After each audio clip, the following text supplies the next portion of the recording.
Gracias, presidente. Buenos días, señorías. Buenos días, consejera, señora Llamedo. Le voy a contar cosas que usted ya sabe, probablemente esté de acuerdo con muchas de ellas, y la pregunta es si podemos actuar. Cuando en 1817 el poeta inglés Samuel Coleridge acuñó el término suspensión de la incredulidad, pretendía nombrar el efecto que todo narrador desea, inhibir la mirada crítica necesaria para percibir, analizar y entender la realidad cotidiana.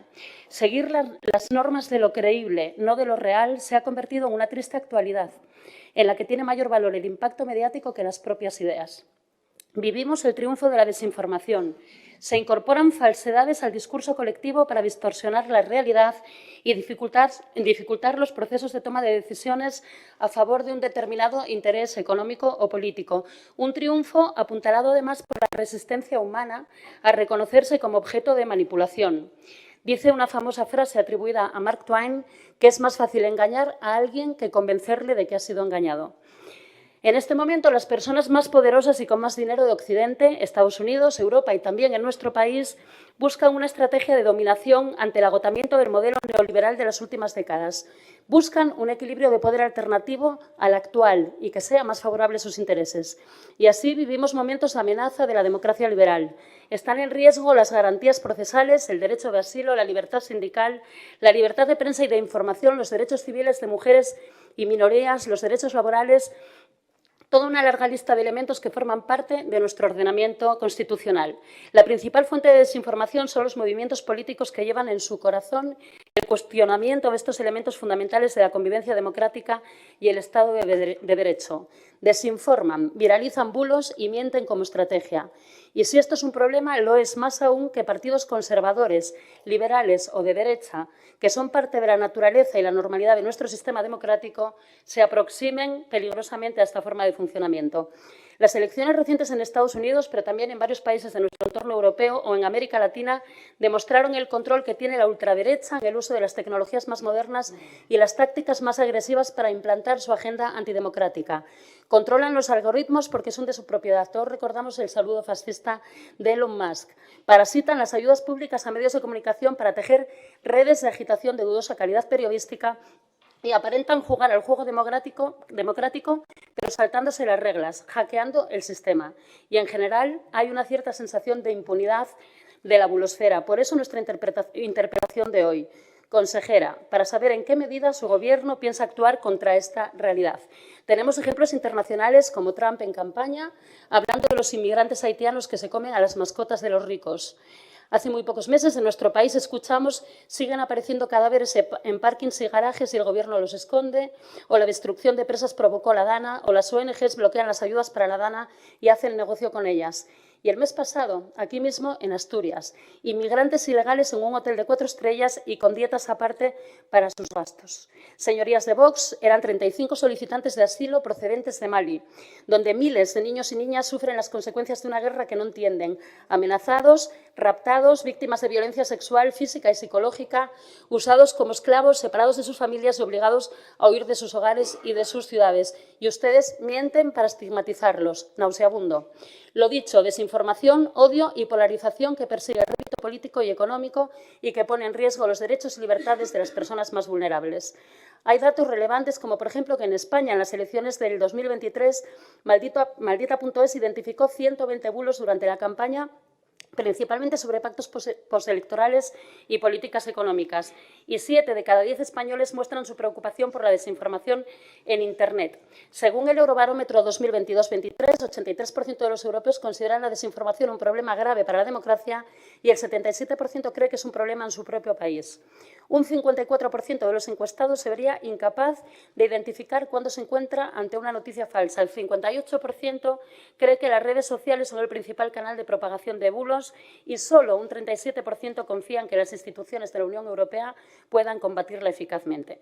Afortunadamente, comienza una respuesta institucional amplia desde la Unión Europea y muchos gobiernos, incluyendo el de España, Y el Plan de Acción para una respuesta coordinada contra la desinformación en cooperación con los Estados miembros fue ya presentado y aprobado por el Consejo Europeo en diciembre de 2018. Existe un Código de Buenas Prácticas contra la Desinformación de 2018 y actualizado en 2022 y una Ley de Servicios Digitales. Y en el Consejo de Ministros del 31 de mayo del 22 se constituía el Foro contra las campañas de desinformación, regulándose su composición y funcionamiento. No sé qué pasa con el tiempo, que va y viene. Es un hecho constatable que la ultraderecha europea se ha posicionado ya formalmente en contra de cualquier regulación, la ultraderecha española también, y la asturiana, de paso. La derecha liberal menos extrema ha adoptado el discurso de la dicotomía entre los bulos extranjeros, que parece que sí que hay que limitar, y los bulos generados internamente sobre los que creen que no debe haber regulación. La pregunta es si las instituciones, concretamente las asturianas, las democráticas, pueden hacer algo más al respecto, y más en una Asturias en la que, por cierto, el envejecimiento poblacional y la brecha digital aumentan la vulnerabilidad ante la desinformación y dificultan a veces el acceso a una información de calidad. Nos consta que se ha comenzado, aunque tímidamente, con alguna iniciativa alineada con las recomendaciones de las instituciones europeas.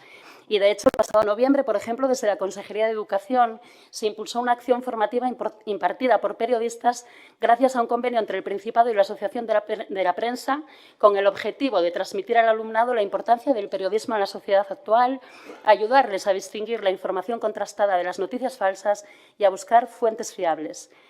Nosotros les invitamos a ir más allá y, de hecho, concretaremos esta invitación en una moción en el próximo pleno de esta Cámara. Pero nos interesa, sobre todo, incidir en que la capacidad para acceder a la información, entenderla desde una perspectiva crítica, es crucial y hay que desarrollar herramientas y recursos, promover la alfabetización mediática y contribuir al debate público sobre esta cuestión.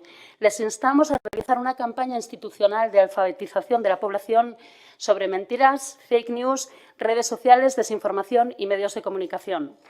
Es especialmente importante aprender a reconocer la desinformación desde una edad temprana. La educación desempeña un papel crucial para garantizar la alfabetización mediática de las personas y les instamos, por lo tanto, a incorporar actividades regladas en colegios e institutos. Hay un estudio muy interesante coordinado desde la Universidad de La Rioja que habla de la alfabetización publicitaria entre el teléfono móvil y hace un análisis de la capacidad del público infantil para enfrentarse a los contenidos persuasivos en menores de 10 y 14 años. Es importante abordar científicamente la relación de los menores con la publicidad que reciben a través de estos dispositivos y poner en marcha todas las herramientas posibles para actuar sobre ellos. La participación de la sociedad civil en los procesos de elaboración de políticas es una garantía esencial para la resiliencia de nuestras democracias, tanto en el contexto de las elecciones como fuera de ellas. El refuerzo de los vínculos entre las personas y las instituciones democráticas que las representan es la piedra angular de la resiliencia democrática y tenemos que profundizar en los mecanismos de participación y su absoluta transparencia en todos los ámbitos. Otra política posible desde la institución es establecer mecanismos de verificación y lucha contra la desinformación propios, como por ejemplo una oficina parlamentaria de calidad de la información que verifique y compruebe la calidad de las informaciones vertidas en esta Cámara. Protestan, lógicamente, desde la bancada de Vox porque esto les haría mucha pupa. Y en el entorno comunicativo de la misma, que forma parte de la estructura institucional de la Junta. Por último, se debe aumentar más el control de la publicidad institucional y los fondos públicos que se destinan a medios de comunicación de cara a vincular el acceso a los mismos a buenas prácticas verificadas de tratamiento de la información. Según Kant, la razón analiza, reflexiona, conjetura y es la facultad principal del conocimiento frente a la mentira que no sirve para salvar la vida de los inocentes. Para Maquiavelo, sin embargo, la simulación de la verdad aprovecha y la misma virtud estorba. Y en esta dinámica la mentira ha dejado de disimularse y, en cierto modo, se ha ido perdiendo la vergüenza. Quienes han perdido la vergüenza tienen que encontrar enfrente resiliencia, resistencia y, sobre todo, todos los mecanismos democráticos posibles que desbaraten su repugnante estrategia. Gracias, consejera. Gracias, señorías.